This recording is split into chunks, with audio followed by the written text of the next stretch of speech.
Okay, तो मेरी आवाज नहीं आ रही थी, कोई बात नहीं अब आएगी। तो ये मैंने जानबूझ के किया क्योंकि आज हम एक ऐसा चैप्टर पढ़ने वाले हैं जिसमें हम साउंड को पढ़ने वाले हैं। तो एक रूम में मैं जाता हूं और उस रूम में मैं देखता हूं कि यार एक अलार्म है जो बज रहा है, टर, टर। ये अलार्म की आवाज मुझे सुनाई देती है और अचानक से मेरे पास एक बिल्ली आ जाती है और बिल्ली कहती है, और मुझे बिल्ली का आवाज और अलार्म का आवाज दोनों में कुछ अलग सा लगता है। तो मैं इसको पहचानता कैसे हूं? और मैं सोचने लगता हूं ये आवाज क्या होता है, साउंड क्या होता है। तो मैंने किताब खोला 9th स्टैंडर्ड का, चैप्टर नंबर 12 निकाला और मैंने डेफिनेशन पढ़ा। Sound is a form of energy. Sound एक प्रकार का एनर्जी है that creates a sensation of hearing to our ears. Sound एक प्रकार की एनर्जी है जो हमारे कान में सुनने जैसा कुछ एहसास पैदा करती है। तो साउंड तो क्लियर हो गया, लेकिन साउंड होता क्या है, इस चीज को और बेहतरीन तरीके से समझने के लिए मैं थोड़ी और रिसर्च करा और मुझे पता चला sound travels in form of wave. Sound जो है वो वाइब्रेशन के थ्रू आगे जाता है और वो वेव के रूप में आगे जाता है। तो अब मेरे मन में सवाल आ रहा था कि ये वेव क्या होता है। बट एनीवेज इन सारे सवालों का जवाब हमें मिल जाएगा क्लास 9 के साइंस के इस चैप्टर में जिसका नाम है स्टडी ऑफ साउंड, जो कि आपका चैप्टर नंबर 12 है from Maharashtra board text book. और आज हम लोग इसका देखने वाले हैं लेक्चर क्रमांक 1, जिसमें हम बात करेंगे पेज 128 को बहुत डिटेल में। तो चलिए शुरू करते हैं। मेरे प्यारे सुपर लर्नर्स, हमारे इस चैनल पे ये सारे चैप्टर अपलोडेड है और इन सारे चैप्टर्स के नोट्स भी हमारे इस टेलीग्राम ग्रुप पे अपलोडेड है, तो आप इसको ज्वाइन कर सकते हो। इसके अलावा एक प्यारा सा वेबसाइट है जिसपे सारे चैप्टर्स और नोट एक जगह पे अपलोडेड है, तो उनको भी आप देख सकते हो और डिस्क्रिप्शन में भी आपको सब कुछ मिल जाएगा। अब सीधे शुरू करते हैं। वेव सुन करके मुझे लगा कि एक काम है। वेव मतलब क्या होता है? समुद्र में मैं जा रहा हूं और लहरें उठ रही हैं, इसको वेव कहते हैं, ऐसा मैंने सोचा। बट हाँ, ये वेव है, बिल्कुल वेव है, लेकिन वेव के कितने प्रकार होते हैं, वेव को डिटेल में पढ़ना है हमें, जो हम करेंगे आज के इस लेक्चर में। तो चलिए करते हैं। Sound travel like a sea wave. मेरे मन में एक सवाल था कि साउंड भी सी वेव की तरह ट्रैवल करता है, तो इसका जवाब अभी देख लेते हैं। चलो, तो मैं काम करता हूं, एक रूम में आ गया जहां पे थोड़ा सा अंधेरा है और आसपास हवा है, मतलब एक मीडियम है। अब यहां पे मैं 3 ऑब्जेक्ट को लेता हूं और इस ऑब्जेक्ट पे मैं फोर्स अप्लाई करता हूं। पहले वाले ऑब्जेक्ट पे जब मैंने फोर्स अप्लाई किया, उसने दूसरे को टच किया, दूसरे वाले ने फिर तीसरे को टच किया और तीसरा वाला आगे गया। अब यहां पे अगर आप देखोगे तो क्या हुआ, a single disturbance is travelling through a medium and it is called as a pulse. यहां पे इसके थ्रू इसमें और इसके थ्रू इसमें एक सिंगल डिस्टर्बेंस ट्रैवल कर रहा था। इसने इसको धक्का दिया, इसने उसको धक्का दिया, सिंगल डिस्टर्बेंस, एक ही डिस्टर्बेंस था, ये फोर्स। लेकिन अब तुम इमेजिन करो कि मैं कंटिन्यूअसली फोर्स अप्लाई कर रहा हूं, ठीक है, मैं कंटिन्यूअसली फोर्स अप्लाई कर रहा हूं। ऐसे केस में क्या होता है पता है तुम्हें? ऐसे केस में क्या होता है, बहुत सारा डिस्टर्बेंस ट्रैवल कर रहा है। तो मैं कहता हूं अ कंटिन्यूअस डिस्टर्बेंस, एक continuous disturbance travelling through a medium, एक मीडियम से ट्रैवल कर रहा है, और इसी को हम वेव कहते हैं। तो आज के बाद अगर आपको कोई भी बोलेगा कि वेव क्या होता है, तो आप बोलोगे वेव एक डिस्टर्बेंस होता है और ये कंटिन्यूअस डिस्टर्बेंस होता है, एक सिंगल डिस्टर्बेंस नहीं होता, ये कंटिन्यूअस डिस्टर्बेंस होता है। बार बार बार बार चीजें एक दूसरे को डिस्टर्ब करिए। इमेजिन करो कि आप पानी में पत्थर फेंक रहे हो, बहुत सारे वेव निकल रहे हैं कंटिन्यूअसली, राइट? तो wave is a continuous disturbance in a medium. अब वेव तो समझ में आ गया क्या होता है, पल्स भी समझ में आ गया क्या होता है। तो अब जानेंगे कि वेव के कितने प्रकार हो सकते हैं। तो हमें पढ़ना है types of wave. Wave basically 2 प्रकार का होता है। पहला वाला है मैकेनिकल वेव। नाम से ही तुम्हें समझ आ रहा होगा, mechanical wave requires a material medium to travel. इसको एक मटेरियल मीडियम चाहिए होता है, सॉलिड, लिक्विड या गैस। ये वैक्यूम में से ट्रैवल नहीं कर सकता। अब तुम बोलोगे भैया वैक्यूम मतलब क्या होता है? वैक्यूम मतलब सन्नाटा, कुछ भी नहीं है, हवा भी नहीं है, ठीक है। तो इसको एक मटेरियल मीडियम चाहिए होता है ट्रैवल करने के लिए। मतलब तुम सोच के देखो, मैकेनिकल वेव स्पेस में ट्रैवल करेगा? वहां पे पूरा सन्नाटा होता है, नहीं करेगा। दूसरा जो होता है वो होता है इलेक्ट्रोमैग्नेटिक वेव। ये जो होता है does not require a medium to travel, इसको मीडियम नहीं चाहिए होता है ट्रैवल करने के लिए। चलो ठीक है, तो मैकेनिकल वेव को थोड़ा डिटेल में पढ़ते हैं। लेकिन इलेक्ट्रोमैग्नेटिक वेव का एग्जाम्पल क्या हो सकता है? लाइट, स्पेस में लाइट ट्रैवल करता है, सूरज से आ रहा है, तो इलेक्ट्रोमैग्नेटिक वेव एक ऐसा वेव होता है जिसको मीडियम नहीं चाहिए होता बेसिकली ट्रैवल करने के लिए। आगे देखते हैं मैकेनिकल वेव। मैकेनिकल वेव के भी फर्दर 2 टाइप है। एक है तुम्हारा लॉन्जिट्यूडनल वेव। अब तुम इमेजिन करो कि ये जो मेरे पास ये बीड्स है एक दूसरे के बाद बाद रखे हुए हैं, और अगर मैं एक बीड को धक्का मारता हूं तो ये सारे बीड आगे चले जाएंगे। यहां पे जो वेव जा रहा है वो लॉन्जिट्यूडनल वेव है। एक को धक्का मारा, आगे आगे आगे सब चले गए। ओके, अच्छे से समझेंगे, टेंशन मत लो। दूसरा जो मेरा वेव होता है उसको बोलते हैं ट्रांसवर्स वेव। अब तुम इमेजिन करो कि मेरे पास एक रस्सी है और उस रस्सी को मैं ऐसे ऐसे ऐसे ऐसे कर रहा हूं, तो वेव कैसे ऐसे ट्रैवल करेगा, राइट? इस तरीके से वेव ट्रैवल करेगा। इसमें जो वेव ट्रैवल कर रहा है वो ट्रांसवर्स वेव है। डेफिनेशन वगैरह पढ़ते हैं, पहले ट्रांसवर्स वेव देखते हैं, अच्छा लग रहा है देखने से, रस्सी वस्सी थोड़ा कूल लग रहा है। तो देखो, एक रस्सी था मेरे पास और उस रस्सी को मैं ऐसे ऐसे कर रहा हूं, तो अगर तुम देखोगे मैं ऊपर नीचे जब इस रस्सी को करता हूं तो क्या हो रहा है एक्चुअली, यहां पे ये वेव इस तरीके से आगे आगे फॉरवर्ड जा रहा है, लेकिन अगर मैं एक लाइन बनाता हूं और मैं देखता हूं यहाँ पे 90 डिग्री, तो ये वेव जो ऐसे निकलता है, राइट, ये जो वेव ऐसे निकलेगा वो इस सरफेस पे, मैं ऐसे बना के दिखाता हूं तुम्हें तो तुम्हें ज्यादा बेटर समझ में आएगा, इस सरफेस पे ऐसे नीचे जाएगा। दैट मींस कि अगर इस लाइन को मैं आगे एक्सटेंड करता हूं तो यहां पे एक 90 डिग्री का एंगल बन रहा है। फिर ये वेव जब नीचे से ऐसे ऊपर जाएगा तो फिर से यहां पे 90 डिग्री का बना रहा है। फिर जब ये वेव ऐसे नीचे जाएगा तो फिर यहां पे 90 डिग्री बना रहा है। फिर जब ऐसे जाएगा तो 90 डिग्री बना रहा है। तुम समझ रहे हो? जब ये वेव ट्रांसवर्स वेव जब आगे ट्रैवल कर रहा है तो ये हर बार अपने एक मीन पोजीशन पे, मीन पोजीशन मतलब जहां पे हमेशा वो आके मिलेगा, उस जगह पे वो क्या कर रहा है, जहां से वो निकल रहा है, बेसिकली मीन पोजीशन मतलब उस जगह पे वो बार बार 90 डिग्री बना रहा है। तो मैं इसको डिफाइन कैसे करता हूं, पढ़ लो जरा। A transverse wave is a wave, transverse wave एक ऐसा वेव है in which particles move about their mean position, particles अपने मीन पोजीशन पे जाते, ट्रैवल करते हैं, लेकिन कैसे, perpendicular to the direction of the wave. जिस डायरेक्शन में वेव जा रहा है उस डायरेक्शन में वो परपेंडिकुलर है, मतलब 90 डिग्री बना रहा है। सिंपल सी बात है, ट्रांसवर्स वेव एक ऐसा वेव है जो अपने मीडियम को परपेंडिकुलर ट्रैवल करता है। याद कैसे रखूंगा भैया, बड़ा सिंपल सा निंजा टेक्निक है मेरे पास। परपेंडिकुलर का साइन कैसा होता है, तुम लोग परपेंडिकुलर ऐसे बनाते हो ना, ऐसे बनाते हो तुम लोग परपेंडिकुलर, एम आई राइट? 90 डिग्री ऐसे बनाते हो ना परपेंडिकुलर। तो देखो ना, टी को उल्टा कर दो परपेंडिकुलर हो गया ना। या फिर तुम टी को देख के बोल सकते हो कि भैया 90 डिग्री है यहाँ पे, इजी रहेगा। तो 90 डिग्री मतलब परपेंडिकुलर ट्रैवल करता है, वो वेव को क्या बोलते हैं, ट्रांसवर्स वेव। अगर ट्रांसवर्स वेव समझ आ गया है तो अब जाते हैं लॉन्जिट्यूडनल वेव की बात करते हैं। तो ध्यान से सुनना लॉन्जिट्यूडनल वेव वाला, ठीक है। अब एक वेव है, यहां पे मैं एक धक्का मारता हूं तो ये वेव आगे आगे आगे आगे ट्रैवल करेगा, राइट। ये वेव क्या करेगा, ऐसे आगे आगे ट्रैवल करेगा, मतलब देखो ना, ऐसे ऐसे ऐसे ऐसे ऐसे दिख रहा हूं क्या, मैं दिख रहा हूं, ऐसे ऐसे ऐसे ऐसे ट्रैवल करेगा। इस वाले वेव को हम क्या बोलते हैं, इस वाले वेव को हम बोलते हैं लॉन्जिट्यूडनल वेव। मतलब ये जो वेव है वो parallel to the medium travel कर रहा है। अब पैरेलल के स्पेलिंग में एल आता है। तुम लोग पैरेलल का साइन कैसे लिखते हो, याद करो, ऐसे लिखते हो ना पैरेलल का साइन, पैरेलल। तो एल आता है ना, तो यहाँ पे एल दिख रहा है, तो हमें पता चलेगा एक ऐसा वेव जो parallel to the medium travel करेगा, उस वेव को हम क्या बोलेंगे, लॉन्जिट्यूडनल वेव बोलेंगे। तो देखो डिफाइन करते हैं इसको। A longitudinal wave is a wave, एक लॉन्जिट्यूडनल वेव एक ऐसा वेव है, ठीक है, in which the particle oscillate about their mean position parallel to the direction of propagation of wave. Particle जो अपने मीन पोजीशन पे ऑसिलेट कर रहा है, मतलब ऑसिलेट मतलब घूम रहा है, ठीक है, इस जहां से शुरू कर रहा है बार बार वहीं पे आ रहा है, जा रहा है, आ रहा है, जा रहा है, टू एंड फ्रो मोशन कर रहा है, लेकिन कैसे, parallel to the direction of propagation of wave, parallelly travel कर रहा है। बहुत सिंपल है, ओके कोई बात नहीं, आगे बढ़ते हैं नेक्स्ट वाला। अब एक इंपॉर्टेंट क्वेश्चन जो पूछा जा सकता है, लॉन्जिट्यूडनल वेव और ट्रांसवर्स वेव में डिफरेंस बिटवीन बताओ। तो चलो देखते हैं लॉन्जिट्यूडनल और ट्रांसवर्स वेव। सबसे पहले देखते हैं longitudinal wave. The particles oscillate parallel to the direction of propagation, L है, एल पैरेलल ट्रैवल करता है। ट्रांसवर्स में इसका उल्टा, the particles oscillate about their mean position perpendicular to the direction of propagation of wave. सही बात है ना, इसमें कैसे ट्रैवल करता है, परपेंडिकुलर ट्रैवल करता है direction of propagation of wave के।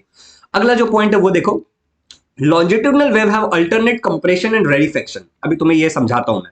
देखो अब तुम इमेजिन करो कि वो बीड्स को मैंने इस तरीके से एक वायर में स्प्रिंग करके अरेंज कर दिया है। अब इस स्प्रिंग में जब मैं ऐसे धक्का देता हूं, ऐसे ऐसे खींचता हूं, तो क्या होता है कि चीजें एक दूसरे के पास आती है। देखो यहाँ पे बहुत ऐसा घनापन बना है और फिर ऐसे ढीलापन बना है। तो एक जहां पे चीजें घनी हो जाती है, मैं तुम्हें थोड़ी देर बाद अच्छे से समझाऊंगा, उसको हम कंप्रेशन बोलते हैं। और चीजें जहां पे लूज हो जाती है उसको हम रेरिफेक्शन बोलते हैं। तो जो लॉन्जिट्यूडनल वेव होता है वो अल्टरनेट कंप्रेशन एंड रेडिफेक्शन के फॉर्म में जाता है। जहां पे चीजें पार्टिकल्स बहुत नजदीक नजदीक आ गए उनको कंप्रेशन कहेंगे, और जहां पे पार्टिकल दूर दूर दूर दूर चला गया उसको हम क्या बोलेंगे, रेरिफेक्शन बोलेंगे। आगे तुम्हें समझ में आएगा। लेकिन वहीं पे जो हमारा ट्रांसवर्स वेव होता है, अच्छा मैं यहाँ पे आ जाऊंगा तो तुम्हें दिखेगा नहीं ना, तो मैं थोड़ा सा छोटू हो जाता हूं, ओके बहुत छोटू। ओके, तो transverse wave has an alternate crest and trough. तो अब तुम देखो एक ट्रांसवर्स वेव बनाते हैं इस तरीके वाला, ठीक है। अब यहाँ पे जो ऊपर वाला पार्ट दिख रहा है तुम्हें, पहाड़ जैसा जो पार्ट दिख रहा है उसको हम क्रेस्ट बोलते हैं। जो जमीन खड्डा जैसा पार्ट दिख रहा है उसको हम ट्रफ बोलते हैं। एक क्रस्ट और एक ट्रफ, ठीक है, अल्टरनेट बार बार खुद को रिपीट करता है और उससे एक ट्रांसवर्स वेव बनता है। तो transfer wave has an alternate crest and trough. Transverse wave के पास क्या है, अल्टरनेट क्रेस्ट है, CREST, रेस्ट के आगे C लगा दो, और ट्रफ है, रफ के आगे T लगा दो। ओके चलो आगे बढ़ते हैं, नेक्स्ट वाला पॉइंट। अब मेरे नाक में खुजली हो रहा है, चलो कोई बात नहीं, सर्दी बोलते हैं इसको। अगला है example sound wave. Longitudinal wave का एग्जांपल क्या है, sound. Sound can not travel in vacuum, उसको हमेशा एक मीडियम चाहिए होता है, इट्स अ मैकेनिकल वेव, जिसका एक एग्जांपल है लॉन्जिट्यूडनल वेव। और ट्रांसवर्स वेव का एग्जांपल मैंने लाइट गलत ले लिया है एक्चुअली, ठीक है, मुझे थोड़ा इसको सही करना पड़ेगा। लाइट तो हमारा इलेक्ट्रोमैग्नेटिक वेव होता है और हमने इसको गलती कर दी है। इसका हम ले लेते हैं सी वेव। सी वेव बेस्ट एग्जांपल है ट्रांसवर्स वेव के, ठीक है। तो सी वेव ऐसा ऐसा आता है, सही ना, समुद्र में जो लहर उठता है। तो sea waves can be example of transverse wave. चलो अब कुछ क्वेश्चन की बारी आ गई। जैसे तुम्हें पता ही है कि हम लोग जब भी पढ़ते हैं तो हम क्वेश्चन क्वेश्चन खेलते हैं, तो हम थोड़ा बड़ा हो जाता है कि हम सबको दिख सकें। तो देखो ये क्वेश्चन क्वेश्चन की बारी होगी, तो दीदी कुछ क्वेश्चन पूछ रही है इस बार तुमसे। दीदी कह रही है कि sound is produced by dash source, heating source, solid source, vibrating source, none of this. जब तुम बोलते हो तो ऐसे गले पे हाथ रखो, हेलो, हाँ जनता प्लीज ध्यान दीजिए। जब वो घड़ी हिल रहा था उसको इमेजिन करो क्या हो रहा था, तो तुम्हें पता चल जाएगा कि यहाँ पे आंसर क्या है। चलिए आगे बढ़ते हैं। Sound travels in the form of dash, sound किस फॉर्म में ट्रेवल करता है? Force, pulse, momentum, wave. ये भी पढ़ाया गया तो इसका भी आंसर तो तुम दे ही सकते हो। और अगला जो क्वेश्चन है वो है ये कि प्यारे बच्चों क्या आप मुझसे लाइव पढ़ना चाहते हो? अगर आपका जवाब हाँ है तो आप मेरे अनअकैडमी पे होने वाले फ्री लेक्चर्स को ज्वाइन कर सकते हो। रिसेंटली मैंने 3 मिलियन का वॉच टाइम अचीव किया है, और डेट देख लेना कब है, अब तो और बढ़ जाएगा जब तुम वीडियो जब भी देखोगे तो, ठीक है। और ये हमारे से लगभग 10,000 बच्चे पढ़ते हैं और बहुत सारा पॉजिटिव फीडबैक है। तुम भी मेरे फ्री अपकमिंग फ्री क्लास में आ सकते हो। उसका लिंक मैंने डिस्क्रिप्शन में डाल दिया, और तुम ये कोड यूज कर लेना SJ Super 10 उस क्लास को ज्वाइन करने के लिए। इसके अलावा प्यारे बच्चों एक और ऑफर शुरू है, जिस ऑफर के बारे में बताना तो बनता ही है।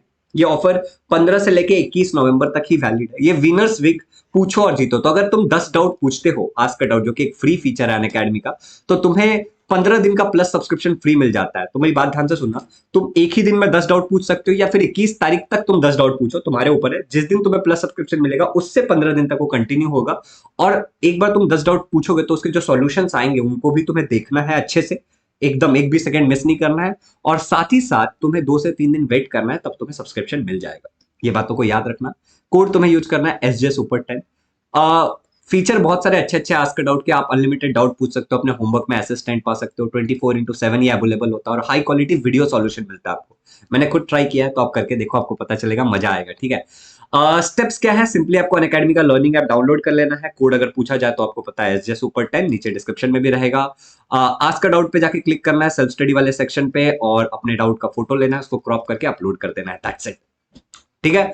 तो एक बात याद रखना, मैंने डिस्क्रिप्शन में लिंक डाल दिया, उस लिंक का प्लीज इस्तेमाल करना, और कोड अगर पूछा जाए तो SJ Super 10 ये यूज करना है। साथ ही साथ एक और कमाल की बात बताता हूं कि पहले हमारे पास जैसा KBC था, वैसा ही अब है कौन बनेगा टॉपर। तो बेसिकली ये एक फ्री टेस्ट है, जिसको जाकर के तुम अपने प्रिपरेशन को टेस्ट कर सकते हो। CBSE क्लास 10, 12 कॉमर्स और साइंस के बच्चों के लिए भी ये होता है। एवरी सैटरडे टू ट्यूसडे होता है। इनरोल आप फ्री में कर सकते हो यूजिंग दिस कोड, और 5 से 6:30 बजे होगा। मैं डिटेल में समझाता हूँ। तो देखो, यू विल गेट, जब तुम्हें टेस्ट दोगे तो तुम्हें डिटेल्ड रिपोर्ट मिलेगा तुम्हारे परफॉर्मेंस का, ठीक है। और तुम एग्जैक्टली फाइंड कर सकते हो कि तुम्हारा कैसा चल रहा है। तो ये हर सैटरडे और ट्यूसडे तक होता है, तो तुम इसको जाके इनरोल कर सकते हो। बेसिकली लिंक मैंने डिस्क्रिप्शन में डाल दिया, जैसे तुम क्लिक करोगे अपकमिंग इमर्ज का टेस्ट तुम्हें दिख जाएगा, ठीक है। क्योंकि तुम वीडियो हो सकता है ना कभी बाद में देखो, तो जैसे ही तुम नीचे लिंक पे क्लिक करोगे तो अपकमिंग इमर्ज अगर आने वाला रहेगा तो वो तुम्हें दिख जाएगा। तुम्हें ये कोड यूज करना है। जो टॉपर्स होंगे उनको फीचर किया जाएगा अनअकैडमी के सोशल मीडिया हैंडल्स पे। तो बढ़िया सा है। चलो आगे बढ़ते हैं। और एक लास्ट बट नॉट लिस्ट के CBSE और महाराष्ट्र बोर्ड दोनों के लिए ही कुछ ऑफर शुरू है, कि अगर तुम एक 12 मंथ का सब्सक्रिप्शन लेते हो तो 6 मंथ एक्स्ट्रा मिल रहा है, और 24 मंथ के सब्सक्रिप्शन पे भी 6 मंथ एक्स्ट्रा मिल रहा है। तो तुम जाके ले सकते हो। स्टार्टिंग के 1000 सब्सक्राइबर्स के लिए ही ये ऑफर वैलिड है, and you can use this code SJ Super 10 to get additional 10% discount. Is it clear? और हमारे फ्री क्लास का लिंक भी डिस्क्रिप्शन में रहेगा। अब हम आगे बढ़ते हैं। अगला जो हमारा टॉपिक है वो है ये स्पीकर। तुम बोलोगे भैया स्पीकर? तो देखो, अब मैं तुम्हें कंप्रेशन एंड रेरिफैक्शन समझाना चाहता हूं अच्छे से, ठीक है। तो ये वाला टॉपिक बहुत ज्यादा जरूरी है, तो तुम बहुत ज्यादा ध्यान देना। तो जब ये स्पीकर बजेगा तो आसपास में बहुत सारे पार्टिकल्स होंगे। तो इमेजिन करते हैं कि ऐसे बहुत सारे पार्टिकल्स है यहाँ पे, बहुत सारे ऐसे पार्टिकल्स एक दूसरे से दूर पास दूर पास दूर पास, ऐसे बहुत पार्टिकल्स है। तो अब मैं तुम्हें एक जिफ दिखाऊंगा जो देख के तुम्हें समझ में आ जाएगा। तो ये पार्टिकल्स क्या होगा ना, वाइब्रेट करने लगेगा, देख रहे हो। जब स्पीकर में से आवाज निकल रहा है ना, तो ये क्या कर रहा है, स्पीकर इसको धक्का मार रहा है, जो आवाज आ रहा है ना वो प्रेशर अप्लाई कर रहा है, जैसे पार्टिकल्स आगे आगे जा रहे हैं। तो तुम अगर ध्यान से देखोगे तो कुछ जगह पार्टिकल्स बहुत ज्यादा एक जगह पे है, कुछ जगह पे बड़ा सा गैप है, फिर कहीं पे लूज है, कहीं पे नॉर्मल सा दिख रहा है। सो इस तरीके से साउंड आगे ट्रेवल करता है, ठीक है। अब मैंने इससे ग्राफ बनाने की कोशिश करता हूं। तो देखो यहाँ पे एक स्टॉप्ड डायग्राम दिखाने की कोशिश कर रहा हूं। मैं स्पीकर है मान लो, और स्पीकर से साउंड निकल रहा है। तो ये साउंड जहां पे एक जगह पे ऐसे बहुत ज्यादा इकट्ठा हो रहा है उसको हम कंप्रेशन बोलते हैं। जहां पे साउंड के पार्टिकल्स, जो पार्टिकल्स है हमारे आसपास के साउंड के कारण जहां पे इकट्ठा हो रहा है, उसको हम कंप्रेशन बोलते हैं, कि वहां पे सारी चीजें कंप्रेस हो गई हैं। और जहां पे पार्टिकल एक दूसरे से काफी दूर दूर है, उसको हम रेरीफैक्शन बोलते हैं। जैसे यहाँ पे पार्टिकल्स दूर है, यहाँ पे पार्टिकल्स दूर है, यहाँ पे पार्टिकल्स दूर है, तो इसको हम रेरीफैक्शन बोलेंगे। ठीक है, कंप्रेशन, रेरीफैक्शन। आगे बढ़ते हैं अब इस चीज को लेकर के हम ना एक ग्राफ बनाने की कोशिश करते हैं कंप्रेशन एंड रेरीफैक्शन का, कुछ चीजों को समझने के लिए। तो मान लेते हैं कि मैंने एक ऐसा लाइन बना लिया, तो ये मेरा हाई डेंसिटी वाला, मतलब कि अगर कोई भी चीज डेंसिटी, मतलब पार्टिकल्स एक दूसरे से बहुत ज्यादा नजदीक आएंगे तो मैं यहाँ पे एक लाइन मारूंगा या फिर यहाँ पे एक पॉइंट दिखाऊंगा। अगर पार्टिकल्स एक दूसरे से बहुत दूर होंगे तो मैं नीचे में एक पॉइंट दिखाऊंगा ऐसे। और अगर पार्टिकल्स नॉर्मल होंगे, एवरेज होंगे, मतलब ऐसा नॉर्मली चल रहा है, तो मैं ये वाले लाइन पे ही उसको मीट करा दूंगा। तो चलो देखते हैं, पहला वाला देखते हैं। यहाँ पे क्या है, पार्टिकल्स बहुत एक दूसरे से नजदीक है। ठीक है, हाई डेंसिटी है, यहाँ पे डेंसिटी बहुत ज्यादा है, प्रेशर बहुत ज्यादा है, इसलिए सब लोग एक एक दूसरे के पास आ गए। तो मैं कहता हूँ हाई डेंसिटी, और मैं ऊपर में एक पॉइंट बना लेता हूँ। चलो उसके बाद मैं थोड़ा आगे बढ़ा, तो यहाँ पे देख रहा हूँ मैं नॉर्मल सा है, तो मैं एवरेज वाले यहाँ पे एक पॉइंट बना लेता हूँ। और फिर मैं थोड़ा आगे बढ़ता हूँ तो मैं देखता हूँ कि यार यहाँ पे तो काफी लो है, मतलब चीजें एक दूसरे से काफी दूर सी लग रही हैं, तो मैंने नीचे एक पॉइंट बना लिया। अब तुम सोचो कि यहां से, जहां से मैंने स्टार्ट किया, वहां से अगर मैं यहां से एक लाइन मारता हूं, तो लाइन कुछ ऐसा दिखेगा, एक वेव जैसा ऐसा एक लाइन दिखेगा।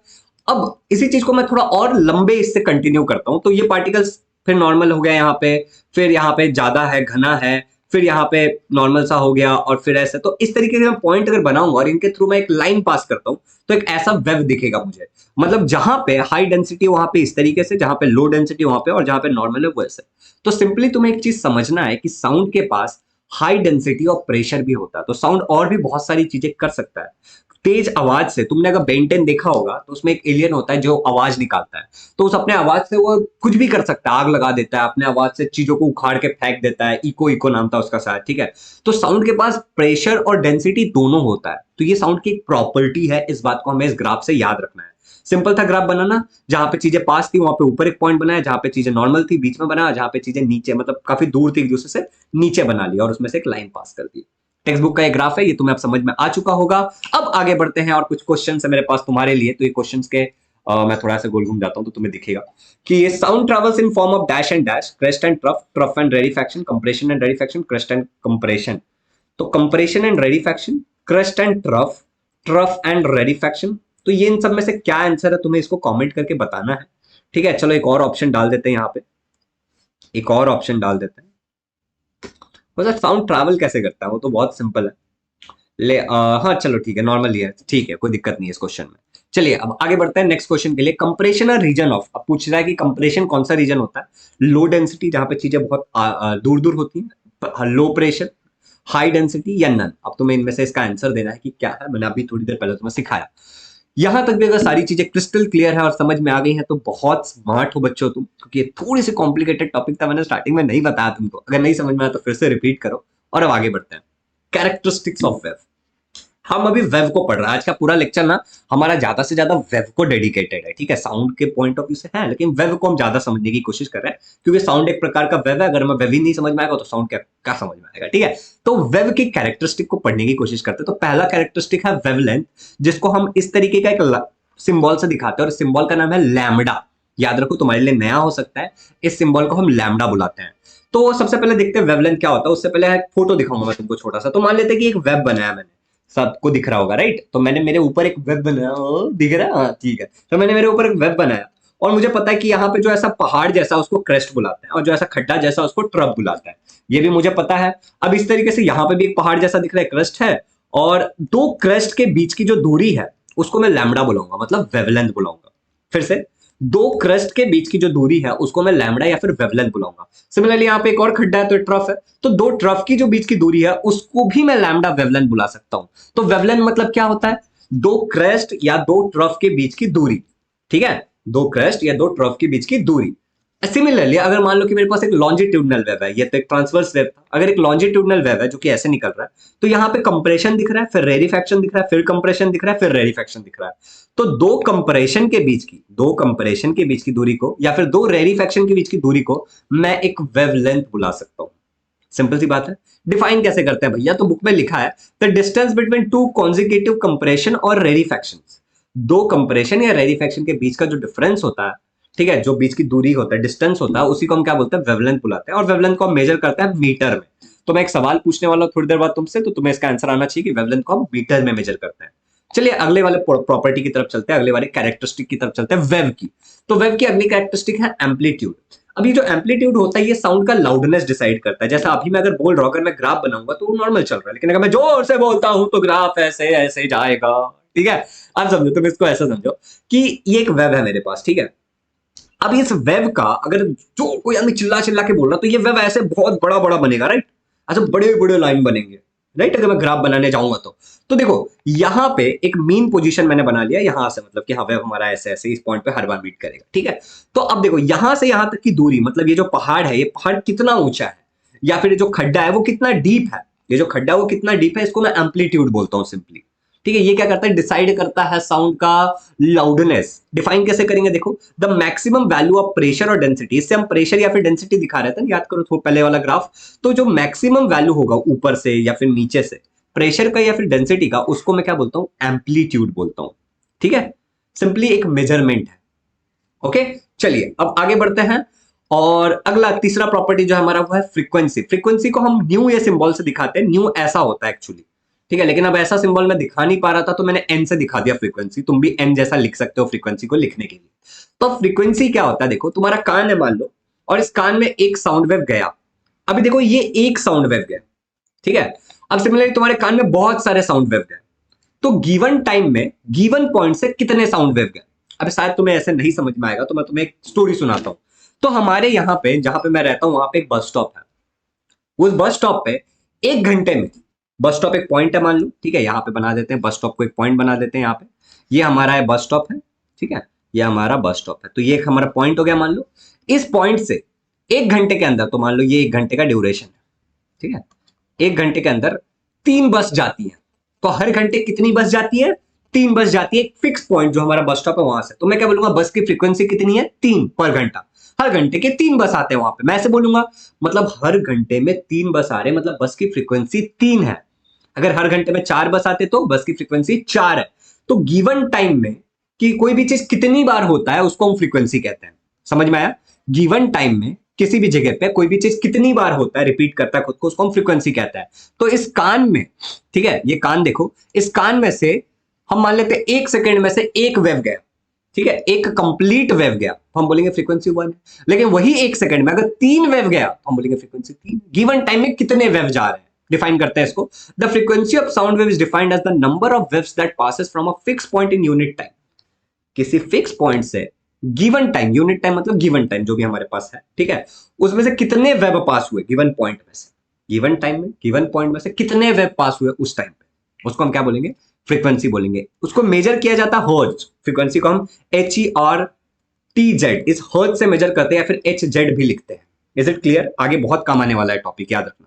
चलो अब आगे बढ़ते हैं। अगला जो फ्रीक्वेंसी से रिलेटेड एक चीज और समझ लो कि फ्रीक्वेंसी का फॉर्मूला क्या है, N is equal to 1 divide by time, मतलब गिवन टाइम में कितनी बार हुआ। अब अगर मैं इस टी को इधर लेता हूं तो मैं अरेंज करके बोल सकता हूं T is equal to, T उधर गया तो एन नीचे आ जाएगा 1/n, मतलब टाइम पीरियड, ये जो टी है मेरा टाइम पीरियड है, टाइम पीरियड जिसको आगे समझेंगे। और फ्रीक्वेंसी एक दूसरे के रेसिप्रोकल्स है, मतलब कभी तुम इसको इधर ले सकते हो, फिर वो उधर चला जाएगा, वो इधर आएगा तो ये इधर चला जाएगा। Time and frequency are reciprocal of each other. Is it clear, ये बात याद रखना। ओके, चलो ये काम आएगा आगे नेक्स्ट लेक्चर में। फोर्थ वाला जो है हमारा टाइम पीरियड है, जिसको हम टी से रिप्रेजेंट करते हैं, मतलब गिवन टाइम सिंपली, ठीक है, गिवन टाइम। तो मान लेते हैं मेरे पास एक कान है और एक वेव है ना, देखो ना यहाँ पे एक क्रेस्ट और दूसरा क्रेस्ट, दो क्रेस्ट के बीच की दूरी को एक वेवलेंथ कहते हैं। तो एक वेव है ये, ठीक है, तो एक वेव 2 सेकंड में पास हो रहा है, तो इस वेव का टाइम इतना स्लो वेव है, 2 सेकंड में जा रहा है। लेकिन मान लो एक ही वेव 3 सेकंड में जा रहा है, तो हम क्या बोलेंगे, इस वेव का जो टाइम पीरियड है वो 3 सेकंड है। इस वेव को पास होने में उस पॉइंट से जो कि मेरा कान है 3 सेकंड लगता है। जैसा भी मैंने तुम्हें जो बोला, वो तुम्हारे कान में कितनी देर तक रुक रहा है, तो उतना उसका टाइम पीरियड हो गया। ओके, तो इसको डिफाइन कैसे करेंगे, the time taken for one complete wave to pass through a point. एक पूरे वेव को किसी पॉइंट से पास होने के लिए कितना टाइम लगेगा, ठीक है, इज कॉल्ड एज द वैसे मैं रीड करता हूं, the time taken for a complete wave to pass through a point in the medium is called as the time period, मतलब जो भी मीडियम में है वो, ठीक है। तो एक वेव को किसी पर्टिकुलर पॉइंट से पास होने में कितना टाइम लगता है, उसी को हम क्या बोलते हैं, टाइम पीरियड बोलते हैं। और फॉर्मूला तुम्हें अभी याद होगा, T is equal to 1/n, मतलब कितने बार रिपीट हो रहा है, ठीक है। तो time and frequency are reciprocal of each other. तो यहां तक हमने वेव के बारे में ऑलमोस्ट सारी चीजें पढ़ ली है। अब हमें इन सारे प्रॉपर्टी से रिलेटेड कुछ कैरेक्टर कुछ फॉर्मूलाज हैं, कुछ न्यूमेरिकल्स और बहुत सारी चीजें इस चैप्टर में जिसको हम आराम आराम से पढ़ेंगे। तो बिल्कुल टेंशन लेने वाली बात नहीं है। कुछ क्वेश्चन है उसका आंसर कर दो। क्वेश्चन देखो, पहला वाला क्या है, SI unit of wavelength is. Wavelength का एसआई यूनिट क्या होता है, metre, centimetre, kilometre, millimetre. Wavelength का तुम्हें बताना है एसआई यूनिट, मैंने सिखाया तुम्हें, ठीक है, मैंने बताया भी था कि मैं पूछूंगा, तो आपको कमेंट में आंसर बताना है। दूसरा क्वेश्चन है, the maximum value of pressure और density is called as dash, wavelength, frequency, amplitude, time period. ये भी सिखाया गया है, तो तुम इसका भी आंसर दे सकते हो। और मेरे प्यारे सुपर लर्नर्स, 6 क्वेश्चन मैंने तुमसे पूछा यहाँ पे, ठीक है। पूरा मैं चैप्टर अभी कंप्लीट नहीं कर रहा हूं, 4 लेक्चर्स में चैप्टर कंप्लीट होगा। हर एक चीज को डिटेल में पढ़ रहे हैं। तुम्हें अगर एक बार में समझ नहीं आता तो वीडियो को रिपीट करो, मैंने मेरा बेस्ट दिया है सिखाने के लिए। और प्लीज अपने फ्रेंड्स के साथ शेयर करना कि और भी लोग सीख सके। इस चैप्टर के नोट्स टेलीग्राम पे डाल दूंगा एज सून एज पूरा चैप्टर खत्म होता है। तब तक आपको हैंडमेड नोट्स बनाना है, खुद से लेक्चर देख करके सारे पॉइंट्स को लिखना, और टेक्स्ट बुक का जो पेज नंबर बताया जा रहा है उसको भी रीड करना है। चैनल पे नए हो, अब तक सब्सक्राइब नहीं किया तो प्लीज कर लेना, एंड किसी एक को वीडियो जरूर शेयर करना, because sharing is caring. Happy learning. Link में जो डिस्क्रिप्शन में लिंक्स दिए गए उनको चेकआउट जरूर करना। हैप्पी लर्निंग, टेक केयर, मचाओ।